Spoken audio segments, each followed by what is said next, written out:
बिस्मिल्लाहिर्रहमानिर्रहीम। आज हम डिस्कस करेंगे डिफरेंशियल इक्वेशन 2। उसका लेक्चर है 1। पहला टॉपिक है हमारे पास लप्लास ट्रांसफॉर्मेशन। लप्लास ट्रांसफॉर्मेशन को हम डिफ़ाइन करते हैं F of S Laplace F of T zero to infinity e की power minus S T F of T D T.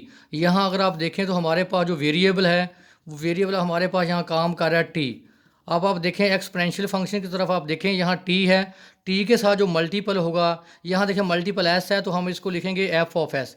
इसका मतलब है हमारे पास जो आंसर आएगा वो इन टर्म ऑफ एस आएगा। हमारे पास पहला थ्योरम है लप्लास टी की पावर एन।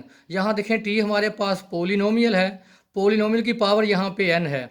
तो जब आप इसको लप्लास अप्लाई करेंगे तो जो हमारे पास पोलिनोमियल की पावर है उसका फैक्टोरियल आएगा, नीचे हमेशा पावर एक बढ़कर आएगी। जहाँ देखिए एन है तो एस की पावर है एन प्लस वन।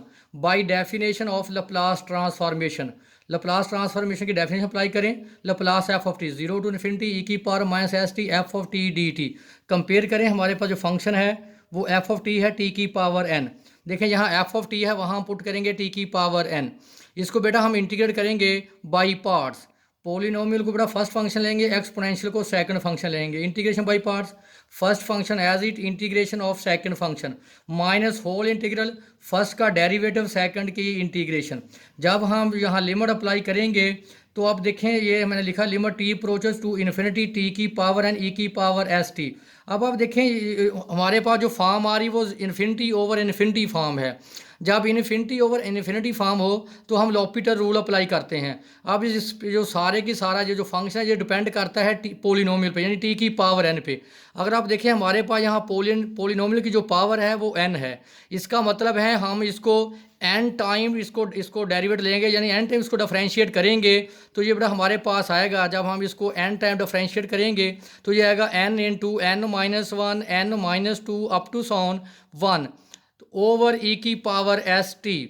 अब आप देखें ऊपर हमारे पास समथिंग है, यानी ऊपर हमारे पास कांस्टेंट है। यहाँ अगर हम टी को इन्फिनिटी पुट करेंगे समथिंग ओवर इन्फिनिटी, आंसर क्या आ जाएगा ज़ीरो। इसका आंसर हमारे पास क्या आ गया zero. N over s zero to infinity t की power n minus one e की power minus S t D t. अगर आप देखें तो यहाँ पे हमारे पास पहले पावर क्या थी टी की पावर एन, अब हमारे पास पावर क्या आ गई टी की पावर एन माइनस वन। जब हमने इसको फर्स्ट टाइम डिफरेंशिएट किया था तो मल्टीपल क्या था एन। अब आप देखिए हम इसको एन माइनस वन टाइम जब इंटीग्रेट करेंगे तो इसका मल्टीपल एन माइनस वन आएगा, फिर n minus two up to so on, ये देखें n minus one N minus two up to so on to one. अब आप देखें पहला इसका जो डिनोमिनेटर था वो एस था, जब इसको एन माइनस वन टाइम इसको करेंगे इंटीग्रेट तो इसकी पावर एन आएगी। अब देखें जीरो टू इन्फिनिटी ई की power minus S t D t. जब हमने इसको n minus one time integrate किया तो टी की पावर क्या आई ज़ीरो। अब इसको इंटीग्रेट करेंगे तो आंसर आएगा वन ओवर एस। तो देखें इसकी पावर एन है और इसकी पावर वन है, जब दोनों पावर ऐड करेंगे एन प्लस वन आएगा। अब दोबारा इसको अप्लाई करने का तरीका देख लें, जो पोलिनोमियल की पावर एन होगी उसका फैक्टोरियल आएगा और नीचे पावर एक बढ़ाकर लिखेंगे। जैसे मैंने एक एग्जांपल दी है टी की पावर सेवन, आप देखें उसी का फैक्टोरियल है, नीचे हमने बेटा इसकी पावर एक बढ़ाकर लिखा। अगर आप देखें तो इसका आंसर किस शक्ल में आ रहा है एस की, तो इसलिए हम इसको लिखते हैं F of s. Second theorem है हमारे पास लप्लास ऑफ ई की power a t one over s minus a where a is constant. अगर आप देखें तो यहाँ हमारे पास जो वेरिएबल के साथ मल्टीपल है वो ए क्या है, कांस्टेंट है, तो हमेशा बड़ा हमारा आंसर आएगा one over s minus A. By definition of Laplace transformation, ये मैंने लप्लास ट्रांसफॉर्मेशन की डेफिनेशन लिख दी। अब देखिए हमारे पास जो फंक्शन है वो क्या है ई की पावर ए टी, तो हमने एफ ऑफ टी के पे पुट किया था ई की पावर ए टी।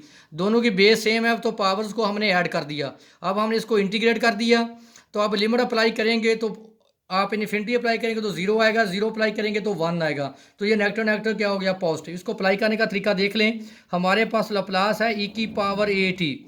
तो अब आप देखें यहाँ हमारे पास कांस्टेंट क्या है ए है, तो उसको बेटा हम डिवाइड करेंगे उस एस माइनस ए एस में से माइनस करके। ये मैंने एक एग्जांपल लिखी हुई है ए की पावर माइनस थ्री टी, तो यहाँ देखें ए की पावर माइनस थ्री है, इस फार्मूले में पुट करें माइनस थ्री तो नेगेटिव नेगेटिव क्या हो जाएगा पॉजिटिव। ये बस इसका अप्लाई करने का तरीका है जब आपके पास एक्सपोनेंशियल फंक्शन हो। थ्योरम सेकंड है लप्लास, हमारे पास है cos of A T S over S square plus A. यहाँ पर जो कांस्टेंट होगा उसका साथ स्केयर आएगा। साइन ऑफ ए टी, देखें जब कॉज है तो ऊपर एस आता है, जब साइन होगा तो ऊपर कांस्टेंट ए आएगा, S square plus A square. By definition of Laplace transformation, मैंने लप्लास ट्रांसफॉर्मेशन की डेफिनेशन लिख दी। अब आप गौर करें कि जो आपके पास कॉज होता है बेटा ये रियल फंक्शन होता है, जो साइन होता है ये आपके पास इमेजिनरी पार्ट होता है। देखिए मैंने पहले रियल पार्ट आता है, अगर आप गौर करें आप लिखते हैं cause of x plus Yotta sine x. Cause real part है और साइन इमेजिनरी पार्ट है। तो अब आप देखें आपके पास जो फंक्शन है वो कॉज है और दूसरा फंक्शन जो आपके पास वो साइन टी है। पहले मैंने यहाँ कॉज टी पुट कर दिया, बाद में मैंने इसी जगह पे मैंने साइन टी पुट कर दिया। 0 to ∞ ई की power minus S T common ले लें। तो अब आप देखें जब आप cos x plus Yotta sine x को लिखते हैं तो एक्सपोनेंशियल फॉर्म में क्या आएगा, यहाँ देखें एंगल क्या है एक्स, तो एयोटा एक्स आएगा। अगर होगा cos of 2x plus iota sine of 2x तो ये ई की पावर एयोटा 2x आएगा। तो देखें बेस सेम है, पावर्स को ऐड कर दिया, उसके बाद मैंने इसको इंटीग्रेट किया तो ये वैल्यूज आई हमारे पास। अब आपको पता है कि कंप्लेक्स नंबर डिनोमिनेटर में नहीं आता, तो मैंने इसका कॉन्जुगेट लेकर नीचे ऊपर मल्टीप्लाई कर दिया, तो हमारे पास ये आंसर आया। अब हम क्या करेंगे, equating real and imaginary part, बड़ा रियल पार्ट से रियल पार्ट को कंपेयर कर लेंगे और इमेजिनरी पार्ट को इमेजिनरी पार्ट से कंपेयर कर लेंगे, तो हमारे पास ये आंसर आ जाएगा।